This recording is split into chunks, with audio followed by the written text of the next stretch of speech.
हरियाणा में सत्ता की कुर्सी पर बैठी नायब सैनी सरकार एक और तो आम जनता से कई वादे करती है, जनता से भरोसा जताने की उम्मीद करती है, तो दूसरी तरफ वो प्रदेश के पूर्व विधायकों पर इतनी मेहरबान है कि खूब पैसा लुटा रही है। वैसे तो हर नेता मंच पर जनता को लुभाने के लिए नई नई योजनाएं निकालते हैं, लेकिन अंदर खाने ये अपने ही प्रदेश के विधायकों की पेंशन में बढ़ोतरी करते हैं। वो कहते हैं ना, हाथी के दांत खाने के कुछ और, दिखाने के कुछ और। बिल्कुल ऐसी ही है हरियाणा की सरकार। अब आप सोच रहे होंगे कि हमने ये क्यों कहा। चलिए आपको इस खबर की तह तक लेकर जाते हैं। नमस्कार, आप देख रहे हैं न्यूज टाइम, आपके साथ मैं तनुजा चतुर्वेदी।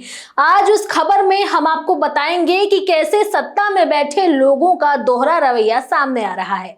दरअसल हरियाणा कैबिनेट की बैठक में एक ऐसा फैसला लिया गया जिसने इस बात की पुष्टि कर दी कि नेताओं की सहूलियतें और विशेष अधिकार अब भी प्राथमिकता में है, चाहे इसके लिए आम जनता के टैक्स का पैसा ही क्यों ना खर्च करना पड़े या प्रदेश सरकार को कर्ज ही क्यों ना लेना पड़े। सरकार ने फैसला किया है कि पूर्व विधायकों की मासिक पेंशन में 10,000 की बढ़ोतरी की जाएगी। ये फैसला न केवल उनकी पेंशन बढ़ाता है, बल्कि उन्हें स्पेशल ट्रैवलिंग अलाउंस यानी कि विशेष यात्रा भत्ता भी देता है, वो भी ऐसे समय में जब देश भर में आम कर्मचारी पुरानी पेंशन स्कीम यानी कि ओपीएस की बहाली की मांग कर रहे हैं, लेकिन उन्हें कम बजट का हवाला देकर मना कर दिया जाता है। पंजाब और हरियाणा कोर्ट के वकील हेमंत कुमार के मुताबिक कैबिनेट की पिछली बैठक में हरियाणा विधानसभा अधिनियम 1975 की धारा 7C में संशोधन को मंजूरी दे दी गई है।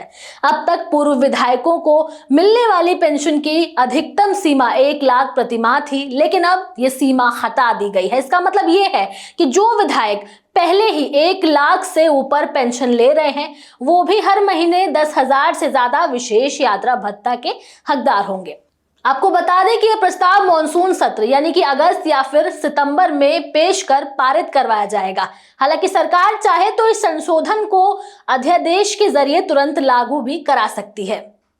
चलिए अब आपको ये बताते हैं कि किन विधायकों को पहली श्रेणी में रखा गया है और किसको दूसरी श्रेणी में।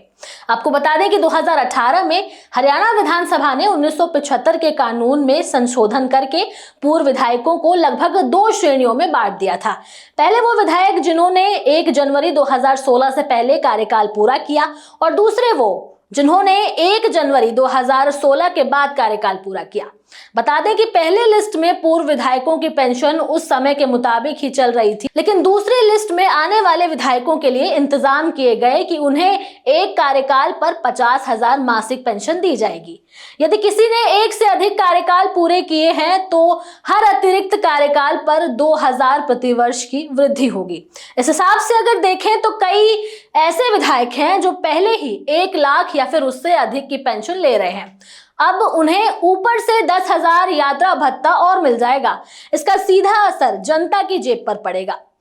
जब एक तरफ सरकारी सेवक पुरानी पेंशन स्कीम की बहाली के लिए सड़कों पर प्रदर्शन कर रहे हैं और किसानों की आय घट रही है, शिक्षा और स्वास्थ्य सेवाएं बजट की कमी से जूझ रही है, तब पूर्व विधायकों को लाखों रुपयों की पेंशन और अतिरिक्त भत्ता देना कहां तक सही है। सरकार इस फैसले को पूर्व जनप्रतिनिधियों का सम्मान बता करके सही ठहरा सकती है, लेकिन सच्चाई ये है कि ये पूरी तरह से सत्ता का वोट बैंक मैनेजमेंट है। भले ही सरकार ये कहती है कि वो जनता के हित में बात करती है, लेकिन नैतिक रूप से वो जनता के साथ अन्याय कर रही है। सरकार को ये सोचना चाहिए कि जहां जनता मूल अधिकारों के लिए लड़ रही है, तो सत्ताधारी नेताओं को खुश करने में लगे हुए हैं। यदि प्रदेश के नेता इतने ही जनसेवक हैं तो वो पेंशन और भत्ता लेना बंद क्यों नहीं कर देते।